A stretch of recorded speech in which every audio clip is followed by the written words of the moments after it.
Okay. May it please the court. My name is Mark Peoples. I represent the state of Florida Department of Transportation. I request 4 minutes for rebuttal, please. Okay. As I was saying, I may not need the diagrams I brought, but we probably need them more than you do. Well, having argued the Clipper Bay case, the Supreme Court case that's going to decide the conflict between Dardashti and the first decision in Clipper Bay, there was a good bit of confusion about where things were, and so if it's helpful to the court, I did bring these. We also filed some supplemental exhibits, which are they as big as those, or are they small? No. Unfortunately, your court couldn't handle the bigger ones. We may spend an extra couple minutes getting the facts down on this case so that we all understand it. But before you get started, let me ask you. You filed a motion for us to kind of hold off on this oral argument until the Supreme Court ruled in the other case. Did you oppose that motion?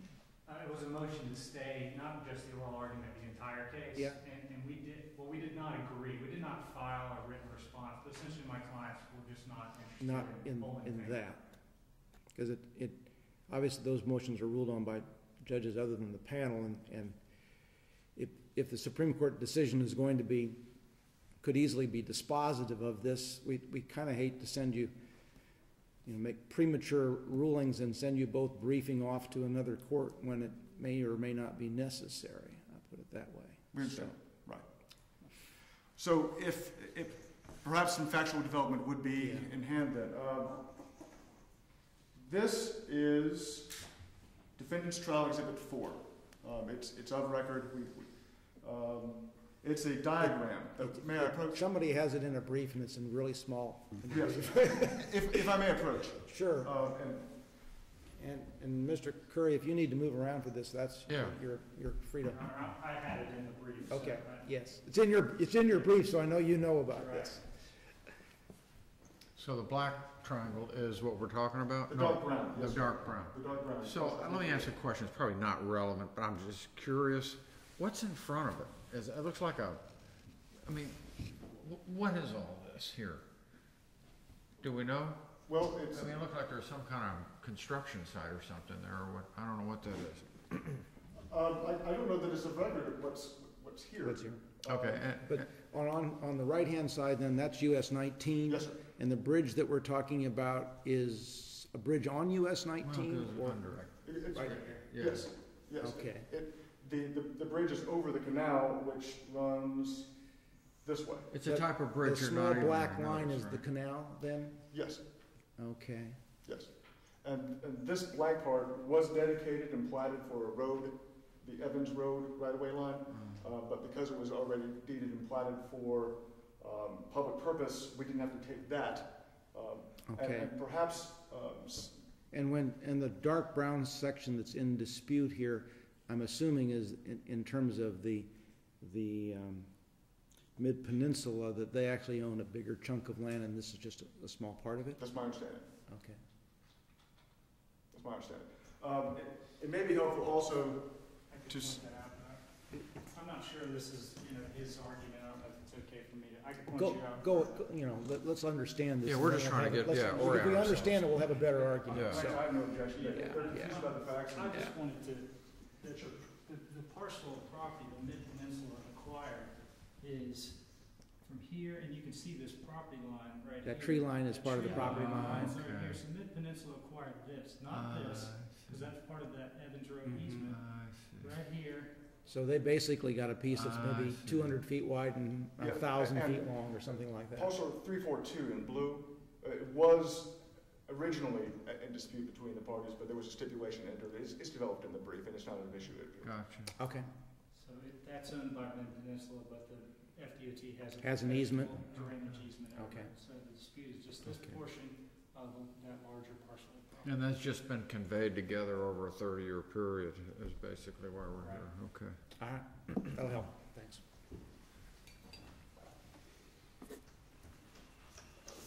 In case your honors are curious, yeah. This is the right-of-way map that the department created back in the early 70s to aid in the acquisition of the several Britland parcels. You can see here this orange The color orange or red orange is parcel 338. okay. And here, this is a survey that was commissioned for trial purposes. It was done right before trial, and here you can see parcel 338 in blue, parcel 342, which again originally was in dispute. It's not in dispute. No longer is. And if you can see this dotted line, it's a little faint. I'm sorry. Top of slope. That top of slope. This is the canal bank. Right. And so the midsection of the canal. I'm assuming this is like a dugout canal, so it has a bit of a berm on That's either exactly side. right. Yes, yes. These are the boundaries of the canal? Yes, top of Okay. slope. So let me just, on the access issue, because that's a big issue, you guys Yes. fight about, hang on. On the access issue, so is there, no, that's okay, don't worry about that. Is there no, I mean, do we know on our record about what access is available? Because it sounds like this is the piece that's in dispute, so this is the piece that's no longer in dispute. It looked like there would be access along there, or not? The testimony. Or do I care? The testimony was that the parcel 338 isn't necessary to access this part of the for maintenance. Purposes. Right. And it's also necessary for overflow, for drainage in periods of high. And how do your clients access it? Is there a road that's underneath or adjacent to 19 there? There's an entryway to the property right here. Because 19's up in the air at that spot, isn't it, or not? Not really. Oh, okay. It's a bridge you wouldn't know you went Yeah. on. Okay. Exactly. Yes. That's exactly Yeah, right. it's just a Can cliff I- or a drain or a So ditch. this is, so it's a fairly level area. There Yeah, was yeah. some dispute I about. see. So there's the driveway right there that comes on, again, this is the parcel of property. Here's the driveway that comes on. And obviously, this is FDOT's So you can pull onto that here. property right off of US 19. Right. And there Okay. was some dispute in the record about, the judge actually asked a question about whether FDOT could access right in here without crossing this parcel of property, and the testimony was, it was somewhat equivocal, but the testimony was, it's hard for me to say, but it doesn't look like it's wide enough for a vehicle to cross. Okay. That's great. Would y'all prefer for me to stay up here? Or, You can go back to where you Yeah. belong now, but That was very helpful, but, there are arguments, by the way, where sometimes we wish we could all just sit around a table for 40 minutes and talk Yeah. it out. I This might be understand. one of them. This is one of these cases. Understood. Well, the Supreme Court actually ordered supplemental briefing in Clipper Bay because they were so confused about where Because there's things 9 were. of them, or 6, 7 of them rather, and so I And see it all. they literally ordered us to prepare a new map that wasn't of record. They were so puzzled by where things were in relation to one another that former Justice Bell, who argued for Clipper Bay, and I had to stipulate to a map that our right-of-way department created, and that's being considered right now by the Florida Supreme Court. When you took this land in the early 70s, who does title actually go to in that kind of taking? The DOT. Okay. Yes. The department had fee title over parcel 338. Nobody disputes that. The question on appeal is whether fee title whether right-of-way that's held in fee is exempted from the operation of the Marketable Record Title Act, or I'll call it MRTA because that's a mouthful. Whether right-of-way held in fee is exempt under 712.035. The Dardashti decision held that 712.035 applies only to rights-of-way created by easement. Clipper Bay in the first DCA held that 712.035 applies to rights-of-way created by easement as well as rights-of-way held in fee. The trial court here aligned itself with Dardashti and not Clipper Bay, the first DCA decision, or Davidson, and we contend that that's error.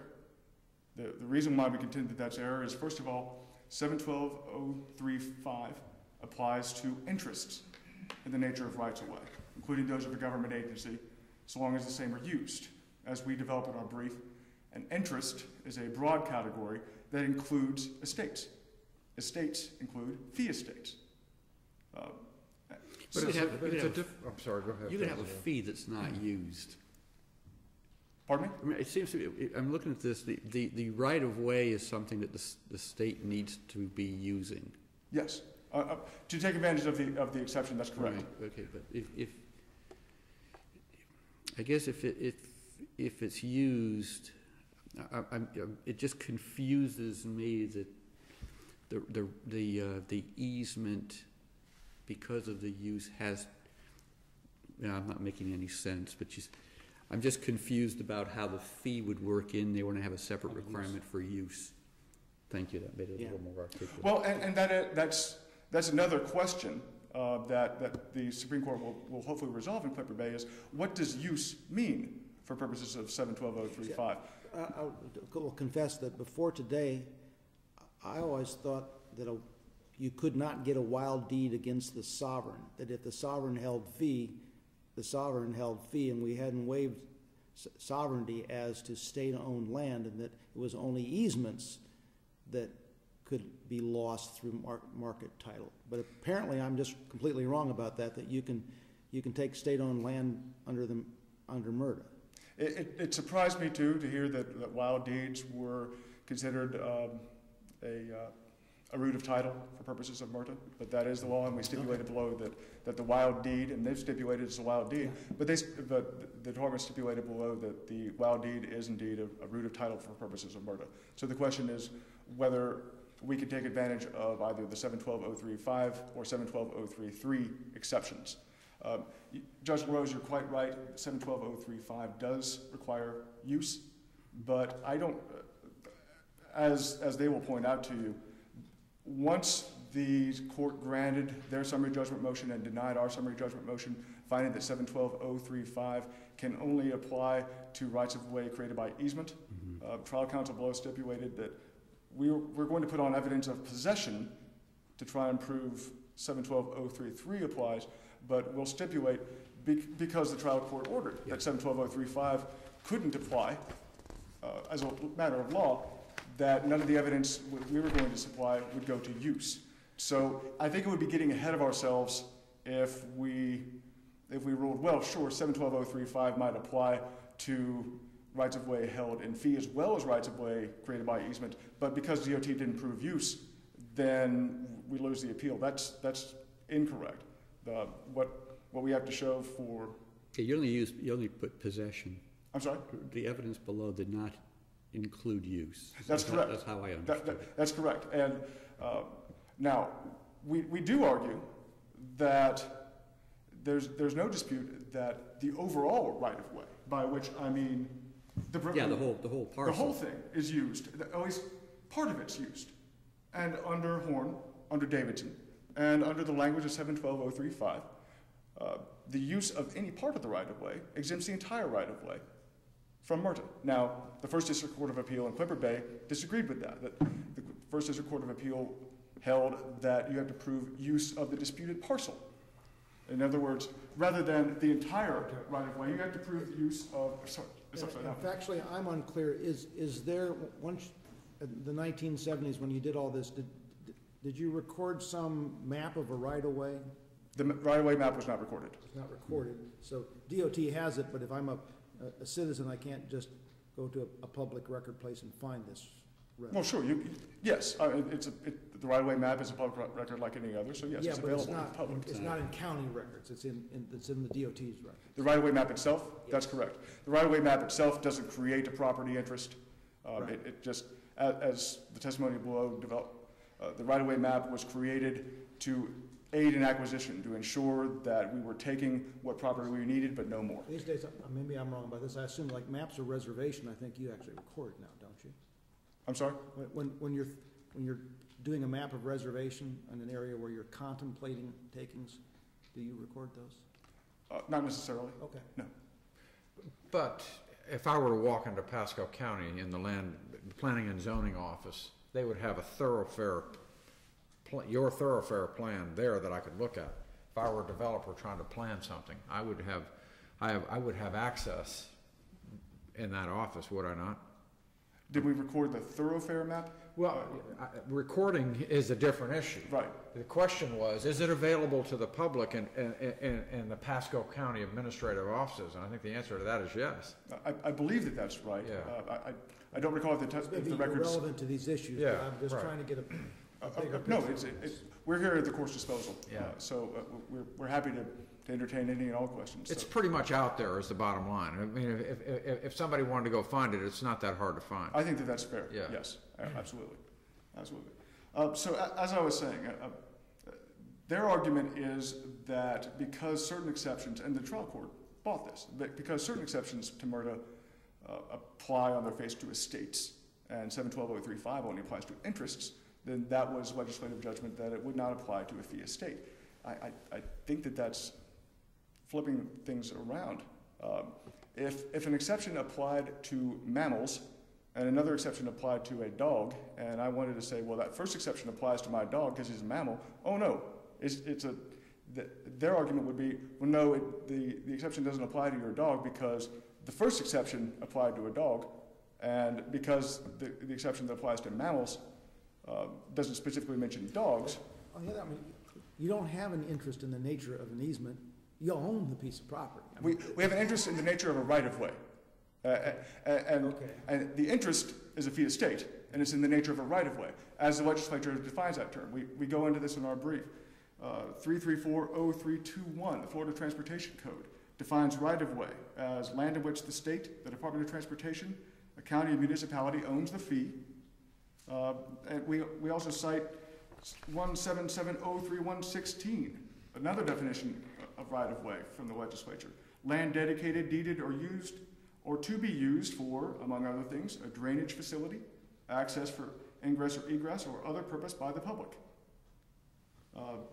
The Clipper Bay decision in the first DCA found that the 3340321 definition, the Florida Transportation Code definition, was important because it's legislative recognition that right-of-way can be held in fee.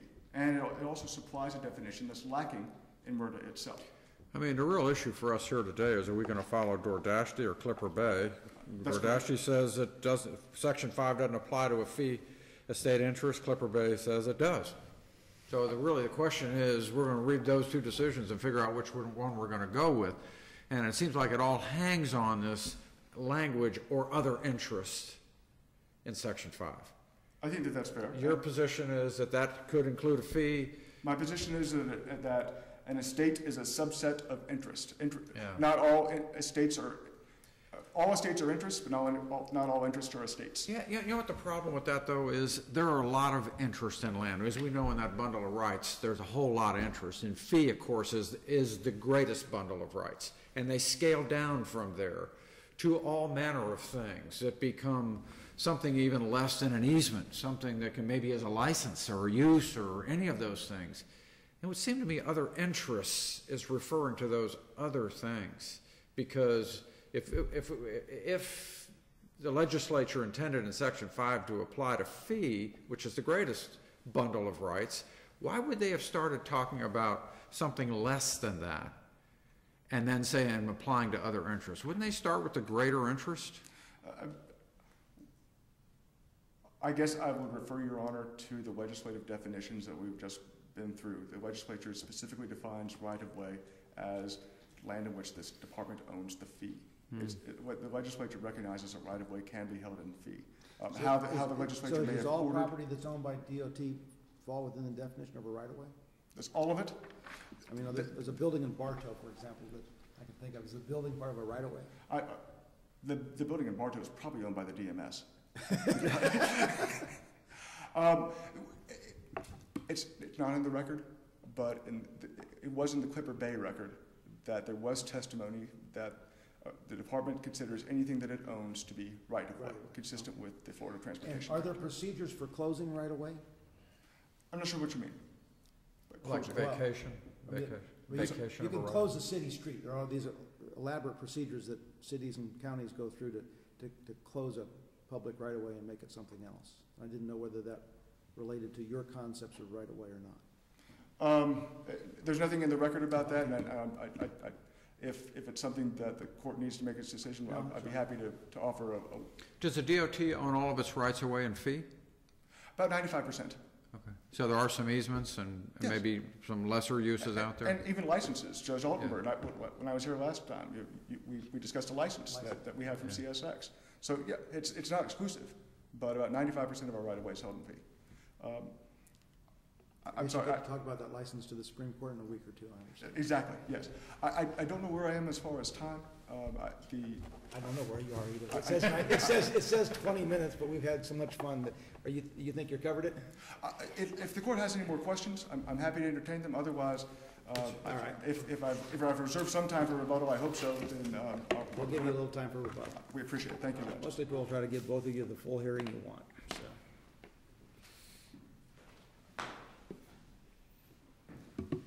May it please, may it please the court, Lance Curry on behalf of Mid-Peninsula.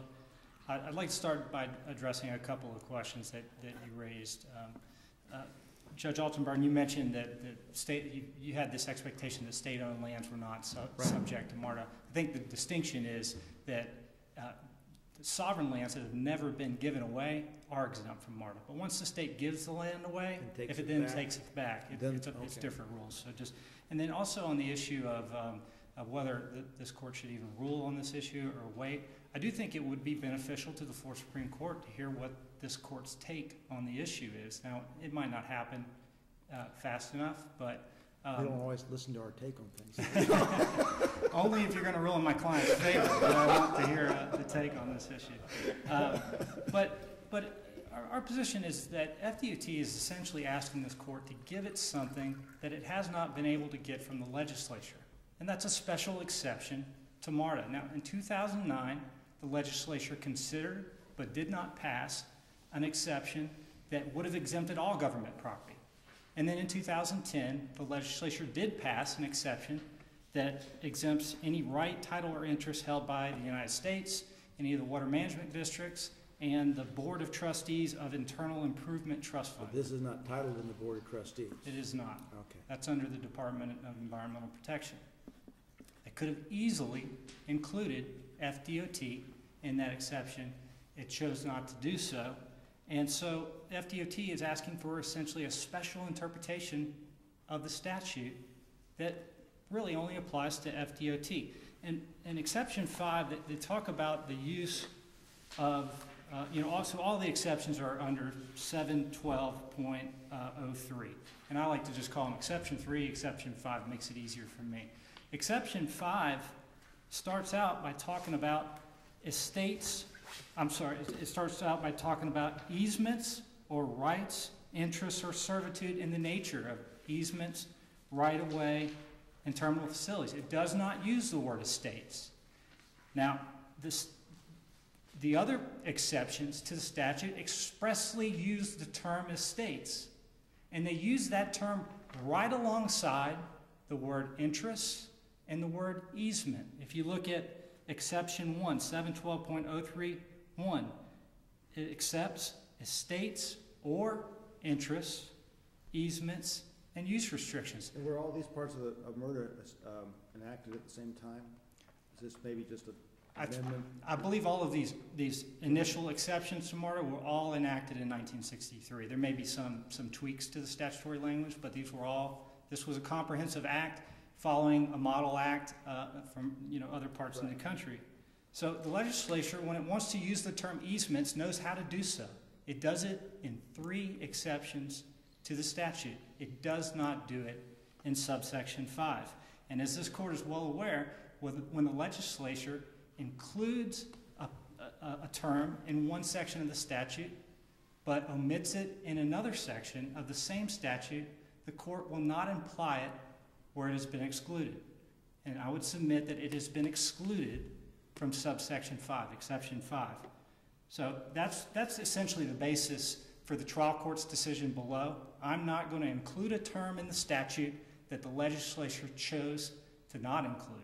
And that's essentially the reasoning of the Dardashti court out of the 4th DCA. So the fundamental dispute becomes, what does the phrase rights of way mean? Can it include a possessory interest? And we submit that because MARTA does not define rights of way, and I will agree that it would be nice for the legislature to update its definition sections under MARTA, but it does not define right of way, that the court should look to the plain and ordinary meaning provided in a dictionary. And there's a problem there. The dictionary defines rights of way in essentially 3 ways. The first definition is a property interest. And what's that definition? It's a legal right of passage over another person's ground. Obviously not a possessory property interest. The second definition is used to describe land, and I think this is where the confusion comes from. It describes, the dictionaries typically will say the strips of land used for the passage of people or things. And then that third definition is really a rule of the road, that one person's right to pass in front of another in traffic. No dispute that that third definition has no application in this case.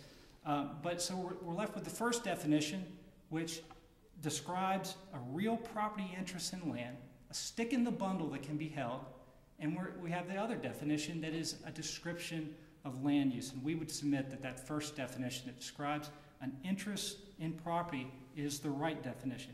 It's consistent with the statutory language, as I've mentioned. It accepts right, interest, or servitude. It does not write the word estates into the statute.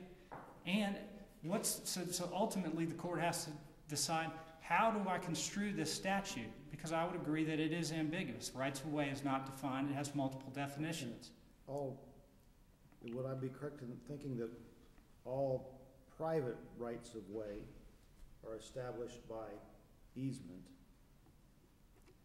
And that therefore that this reference to terminals and rights of way is thinking in terms of things that have eminent domain power, the utility companies that can do this and the government. Is that?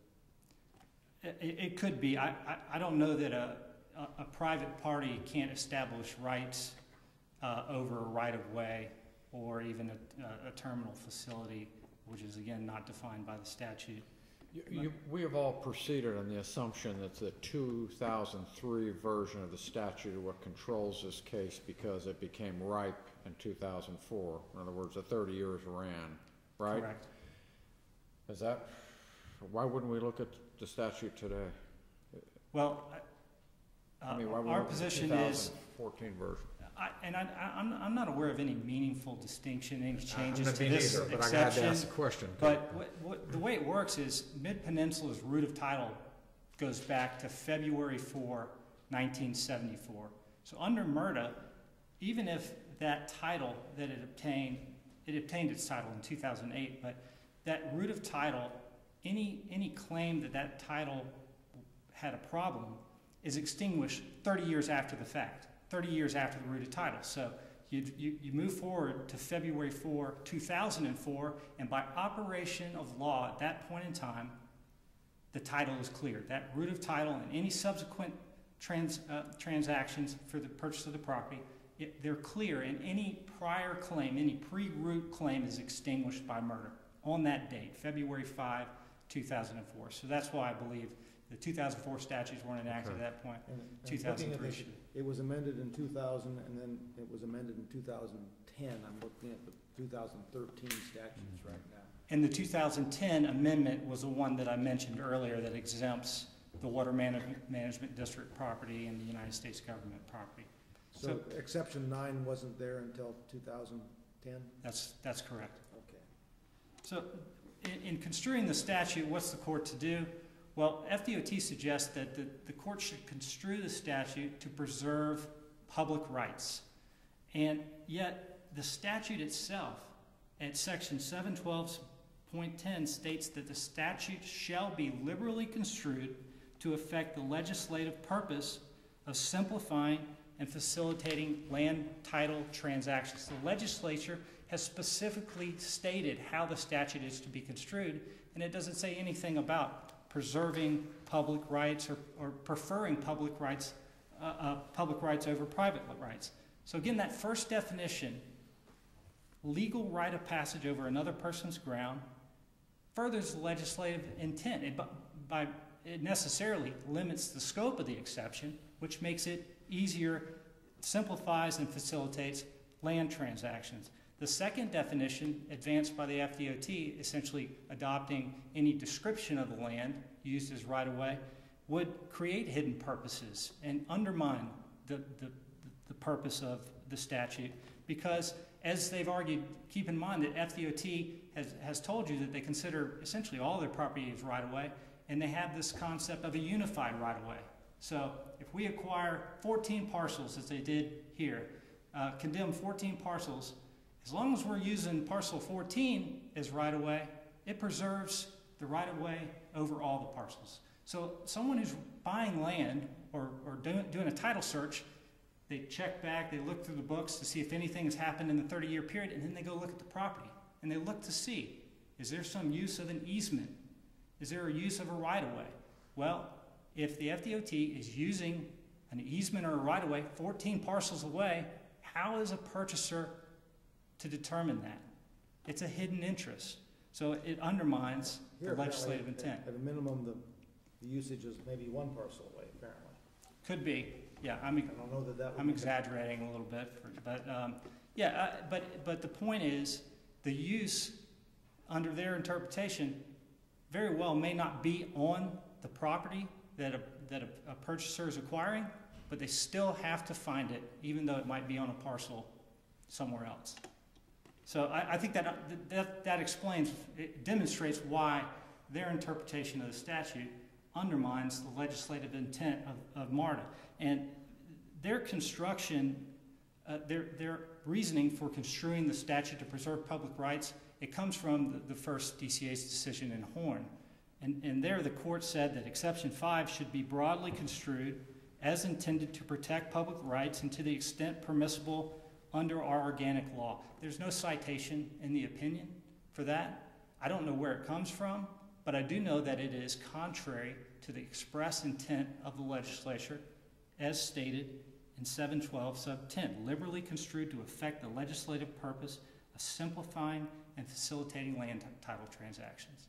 And also they've talked about these other definitions that show up elsewhere in the statute and that define right-of-way. And as this court stated in the Tarpon Springs Hospital versus Anderson case, the court should not consider a statute that comes from another place that's unrelated or that serves a different purpose. MARTA is under Title 40 of the Florida statutes, and Title 40 deals with real and personal property. Under Title 40 are 25 plus chapters dealing with real and personal property. The FDOT wants you to look to Title 26, dealing with public transportation. They want you to look to Title 12, dealing with municipalities and platting. Again, we believe that what the FDOT is asking for is a special interpretation of the statute that is not supported by the statute itself. So we'd ask the court to affirm on that. I think Mark has agreed that they did not present any evidence of use, so I think that whole issue in the case should be resolved. They certainly didn't introduce any evidence of use during the 30-year time period. So the other exception at issue in the case is the possession exception. Again, it's another exception under MARTA that deals with possessory interests. So there's quite a few of them under MARTA where someone can come in and say, I have an estate, I possess the land. And under that exception, it accepts rights of any person in possession of the lands so long as such person is in such possession. Now, again, it doesn't say anything about constructive possession. It doesn't say anything about possession through minimal maintenance, and these are the arguments that are advanced by the FDOT. Was this piece of property, I mean, they're fenced by DOT, or I'm assuming there's no sign that says it's DOT property or the Nothing to that effect, Your Honor. So the only use for these descriptions is that every now and then we bring our trucks on it and stuff like that. That's correct. So again, the word possession, not surprisingly, is not defined by MARTA. So the trial court, we think correctly, considered statutory definitions. I'm sorry, not statutory, standard definitions in dictionaries. And he looked at those dictionaries and he concluded that to demonstrate possession, you have to show visible power, control, or occupancy over the property. And said all the definitions talk about and use those terms. And FDOT quibbles with that definition, but they don't ever offer really a different definition. Instead, they say, well, constructive possession should be enough because of the Richburg case from 1907, which obviously predates MARTA by more than 50 years. And the other thing that they say is if you don't adopt this idea that constructive possession is good enough, that just owning the wild land is constructive possession, that it'll force owners of raw land to go out and develop it, and that's just not accurate. I mean, first of all, an owner of raw land can simply file a notice under MARTA and say, I have an estate on the property and preserve their rights. But as you've mentioned, they could also meet the possession exception by just putting a sign, by putting a fence up. And then they could say, we obviously possess the property. We put the sign up that said FDOT's property. They don't have to develop raw land. The notion about periodic use and maintenance, again, it's not what the statute says. This triangle, this disputed triangle, also appeared as part of the Mid-Peninsula's parcel for ad valorem tax purposes by Pasco County, isn't that correct? That's correct. For a 30-year period of time, it was just part and parcel of the parcel that taxes were paid on by all the series of owners that were in the chain of title. That's correct. The parcel at issue was not removed from the tax rolls until 2010, when this litigation arose. I, for some reason, thought that's what brought the issue to the head. Did it? No, what brought it to a head was Mid-Peninsula acquired the parcel in 2008. It went and tried to get some permits for a residential development on the property, and the permits were denied because of FDOT's competing interests. Okay. We feel that FDOT has been negligent in claiming its fee interest in the property. It didn't file a notice under the statute. It allowed the property to be assessed to a private landowner for taxation for all of these years.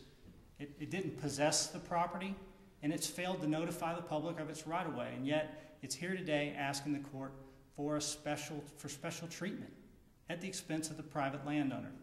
And we would ask this court to treat the FDOT as any other claimant under MARTA and deny their request that the court reverse. Okay, thank you. Mr. Peoples?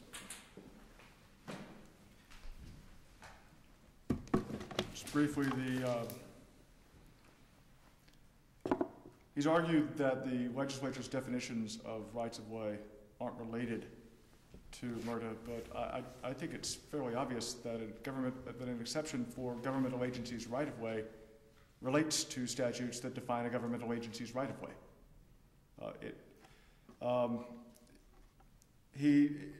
I think he's confused on our possession argument, our alternative argument under 712.03.3.